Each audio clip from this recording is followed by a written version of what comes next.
ओम शांति। आज निराकार शिव बाबा के ब्रह्मा बाबा के मुखारविंद से उच्चारे हुए 5 अगस्त 2025 के साकार महावाक्यों में से सुनते हैं विधि और सिद्धि। आज की मुरली में बाबा ने विशेष हम बच्चे जिनका मुख्य लक्ष्य है स्व उन्नति, इस स्व उन्नति के पथ पर चलते चलते कभी कभी कोई छोटी सी एक भूल होती है, गलती होती है, जिससे वो स्व उन्नति के मार्ग की स्पीड कम हो जाती है। उस पर आज विशेष बाबा पिन पॉइंट कर रहे हैं। दूसरी बात, ऊंचे ते ऊंची संगम युगी कमाई बहुत सहज रीति से चलती रहे, उसके लिए बाबा छोटे छोटे हर एक वर्ग, चाहे वो सीनियर सिटीजन्स हो, वानप्रस्थी हो, चाहे वो ऐसी आत्माएं हो जिन्हें कभी न कभी बाबा के घर में आने के लिए भी बंधन होता है, चाहे नॉर्मल कोई भी व्यक्ति हो, बाबा खास ब्रह्मा बाबा अपने अनुभव को भी ऐड करके छोटे छोटे स्वोन्नति के नुस्खे, तरीके बता रहे हैं। सहज योग आगे बढ़ता रहे, उसका भी तरीका हम समझेंगे। और खास करके ये अगस्त मास विशेष श्रद्धेय प्रकाशमणि दादी जी का स्मृति मास है, तो विशेष दादी जी से की भी कहानी कुछ सुनेंगे कि दादी जी के जीवन से हमें ये प्रेरणा प्राप्त होती है कि कैसे हम भी हर हाल में बेफिक्र रहें, निश्चिंत रहें, केयर फ्री रहें। उसकी भी विधि हम सुनेंगे। तो बाबा कहे, मीठे मीठे रूहानी बच्चे ये तो जानते हैं कि अभी हम विश्व का मालिक बनने के लिए पुरुषार्थ कर रहे हैं। लक्ष्य पक्का है, भल माया भी भुला देती है। कोई कोई को तो सारा दिन भुला देती है, कभी याद ही नहीं करते। जो खुशी भी हो तो याद कर रहे हैं हम, उसका क्राइटेरिया है हमारी खुशी बढ़ती चले।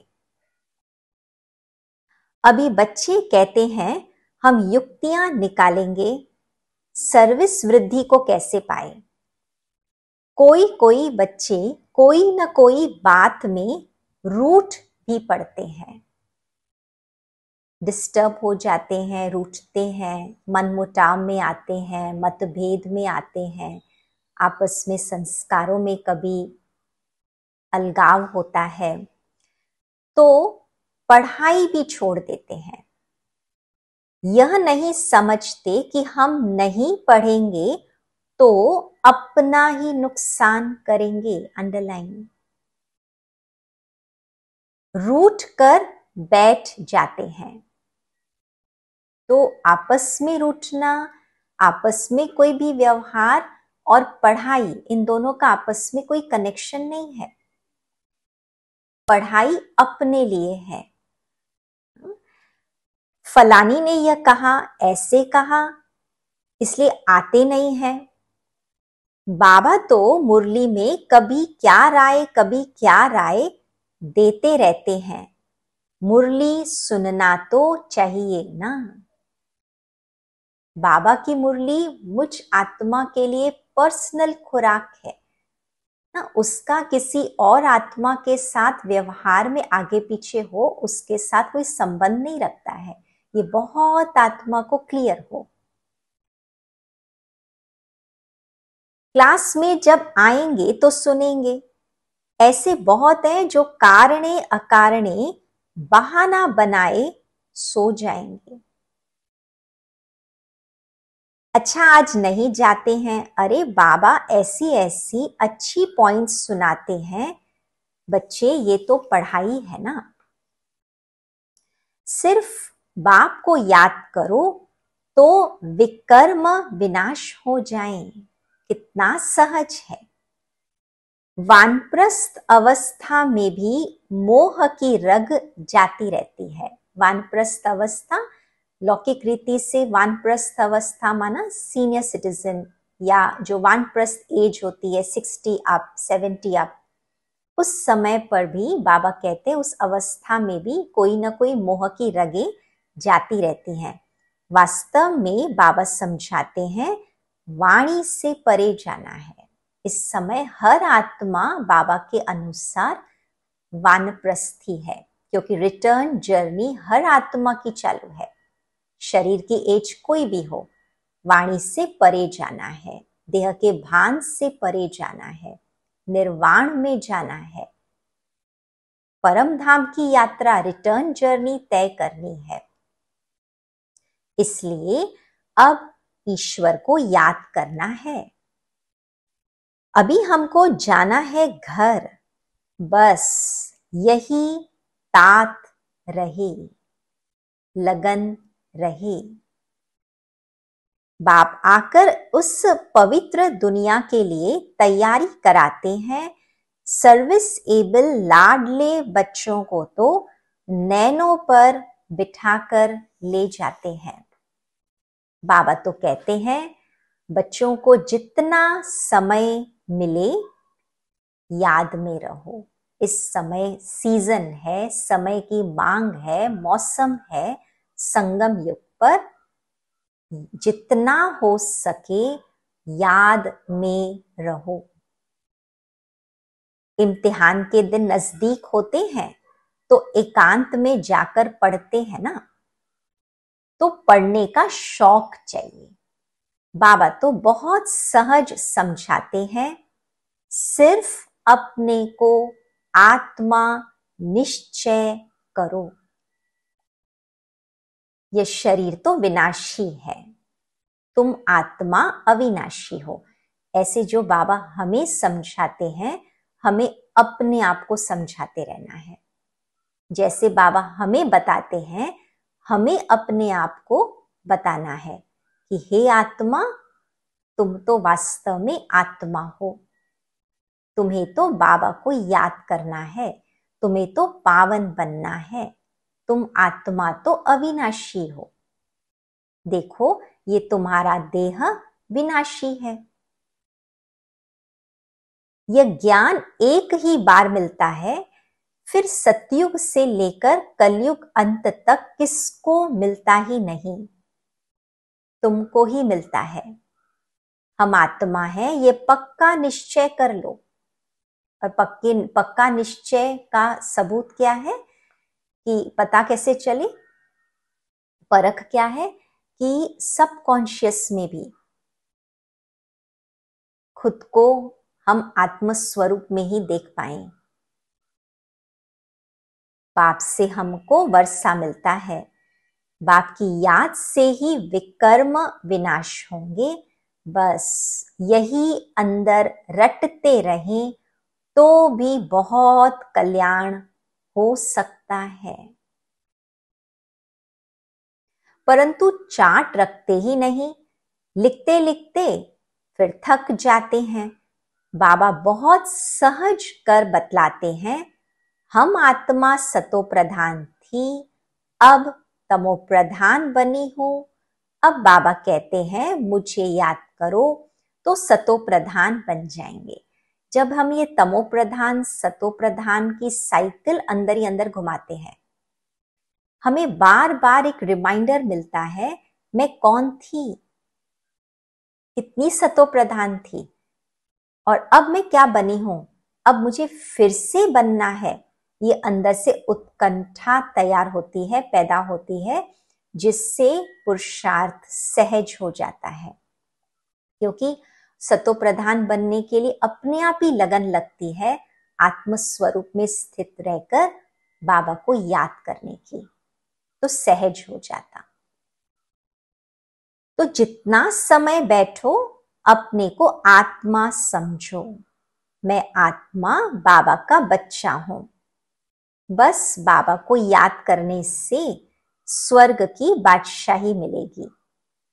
बाप को याद करने से आधा कल्प के पाप भस्म हो जाएंगे। कितना सहज युक्ति बतलाते हैं। तो जब जब बाबा, जैसे आज बाबा ये कह रहे हैं, सारा दिन हम अपने आप के लिए मन का टाइम टेबल बना दें कि आज मुझे इस प्रकार से अपने पुरुषार्थ को, योग को सहज करना है। बार बार अपने आप को रिमाइंड कराना है, मैं क्या थी, क्या बन गई, फिर कैसे मुझे बाबा मिला, फिर मुझे अब कैसे वही सतो प्रधान अवस्था को प्राप्त करना है। आज आज ये एक्सपेरिमेंट, ये प्रयोग, ये होमवर्क कर लेना है। तो ये बाबा खुद भी प्रैक्टिस करते हैं, तब तो सिखाते हैं ना। मैं बाबा का रथ हूं, बाबा मुझे खिलाते हैं, तुम बच्चे भी ऐसे समझो।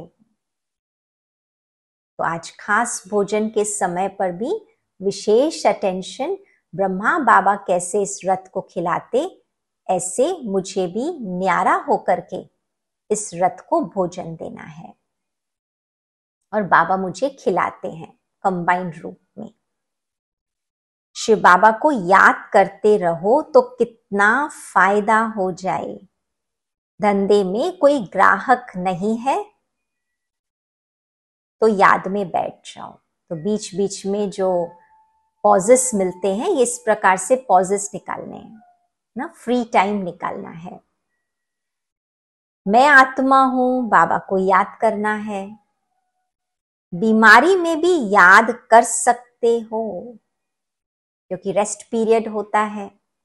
फिर बांधेली हो तो वहां बैठ तुम याद करती रहो, तो 10-20 वर्ष वालों से भी ऊंच पद पा सकते हो।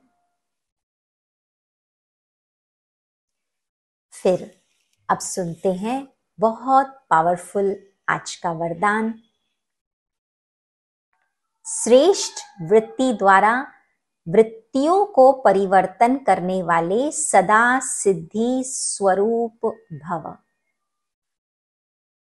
सिद्धि स्वरूप बनने के लिए वृत्ति द्वारा वृत्तियों को, वृत्ति माना खूब डीप रूटेड मान्यताएं, डीप रूटेड बिलीफ सिस्टम्स। बाबा कहे तुम उस डीप रूटेड बिलीफ सिस्टम से, तुम्हारी डीप रूटेड वृत्ति, श्रेष्ठ वृत्ति क्या है, जो तुम्हें बहुत काल के अभ्यास से वो वृत्ति तुम्हारी बनेगी। बाबा कहे वो डीप रूटेड वृत्ति है, मैं आत्मा हूं, मैं शुद्ध आत्मा हूं, परम धाम निवासी बाबा का बच्चा हूं, शक्तिशाली आत्मा हूं, पवित्र आत्मा हूं। इस श्रेष्ठ वृत्ति से वृत्तियों को परिवर्तन करने का कार्य करो, क्योंकि जैसे मेरे प्रति वृत्ति होगी, मेरी वैसी ही वृत्ति औरों के प्रति बनती जाएगी। और जब औरों के प्रति मैं उस वृत्ति से देखूंगी, सोचूंगी, तो उनकी भी वही वृत्ति बन जाएगी जिस वृत्ति से मैं उनके बारे में सोचती हूं, मैं उनको देखती हूं। और वो श्रेष्ठ वृत्ति का नजरिया उनकी पुरानी वृत्तियों को भस्म करेगा। संकल्प द्वारा संकल्पों को परिवर्तन करने का कार्य करो, इसकी रिसर्च करो। रिसर्च तो उसका किया जाता जो पहले नहीं है, पर कोई नवीनता का संशोधन हो जाए। जब इस सेवा में बिजी हो जाएंगे तो यह सूक्ष्म सेवा, क्योंकि दिखेगी तो नहीं ना सेवा, अंदर ही अंदर गुप्त वृत्तियों का कार्य चल रहा है, तो ये सूक्ष्म सेवा स्वतः कई कमजोरियों से पार कर देगी। अभी इसका प्लान बनाओ। तो जिज्ञासु बढ़ेंगे, मदोगिरी बढ़ेगी, मकान मिल जाएंगे, सब सफलता की सिद्धियां सहज हो जाएंगी। यह विधि सिद्धि स्वरूप बना देगी। फिर आज सहज योग की सिद्धि की विधि क्या है? बाबा का बच्चों से इतना प्यार है, जो रोज प्यार का रिस्पॉन्ड देने के लिए इतना बड़ा पत्र लिखते हैं, याद प्यार देते हैं, साथी बन सदा साथ निभाते हैं। तो इस प्यार में अपनी सब कमजोरियां कुर्बान कर दो। परमात्मा प्यार में ऐसे समाये रहो। इस आधार पे समाएंगे जब हमें ये एहसास बढ़ता जाएगा कि बाबा हमें कितना प्यार करता, कितना रोज याद करता, कितनी रोज मदद करता। ये एहसास प्यार में मगन कर देगा, समाएगा, जो कभी हद का प्रभाव अपनी ओर आकर्षित नहीं कर सकेगा। वो जो पुल होता है, खींच होती है, पुराने संस्कारों की खींच, वो खींच, वो पुल, वो आकर्षण समाप्त हो जाएगा। सदा बेहद की प्राप्तियों में मगन रहो, जिससे रूहानियत की खुशबू वातावरण में फैल जाए। अब सुनते हैं प्रकाशमणि दादी जी के जीवन से प्रैक्टिकल प्रेरणा। दादी जी हमेशा कहती कि बाबा का मुझे पर्सनल वरदान है। अब दादी को जैसे वरदान है, ऐसे हम हरेक ब्राह्मण वत्स फील करें, हमें भी वैसा ही वरदान बाबा से मिल रहा है। जो कभी कोई बात का मुझे फिक्र या चिंता नहीं होती, कोई व्यर्थ चिंतन भी नहीं चलता, इसका कारण है हम निमित्त हैं। जैसे दादी निमित्त हैं, बाबा ने निमित्त बनाया दादी को, ऐसे हम आत्मा समझे हमें बाबा ने निमित्त बनाया है। हम निमित्त हैं। फिक्रात करने वाला बैठा है, तेरी रचना है, तू उसका फिक्र करो। तो आत्मा इतना अधिकार से बाबा को कहे, तेरी रचना है, तू फिक्र कर, मैं निमित्त हूं। अब ये बोल बाबा के साथ आज दिन भर में हम बार बार जब जब बाबा के साथ रूबरू हो, ये बाबा को बोल देवें। बाबा को हम रिमाइंड नहीं करा रहे, हम रिमाइंड अपने आप को करा रहे हैं। तो क्या रिमाइंड कराएंगे अपने आप को? बाबा को कहकर, ओ बाबा, मैं निमित्त हूं, तूने मुझे निमित्त बनाया है। फिक्रात करने वाले आप बैठे हो, आपकी रचना है, आप उसका फिक्र करो। जब कराने वाला वह है, जवाबदार वह है, हम निमित्त हैं, तो फिक्रात किसकी? कोई बात है, प्लान करो, राय करो, लेकिन चिंता नहीं, क्योंकि चिंता चिता के समान है।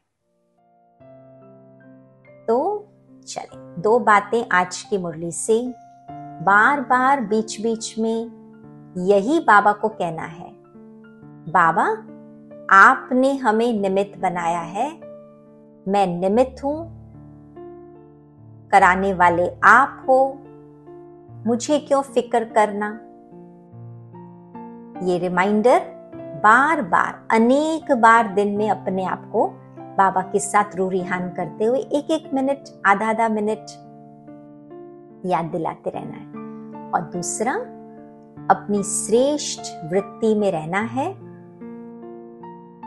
एक्सपेरिमेंट करना है, रिसर्च करते रहना है, कि कोई भी आत्मा चाहे मन की आंखों के सामने आए, चाहे स्थूल आंखों के सामने आए, उस आत्मा को उसी श्रेष्ठ वृत्ति से देखना है।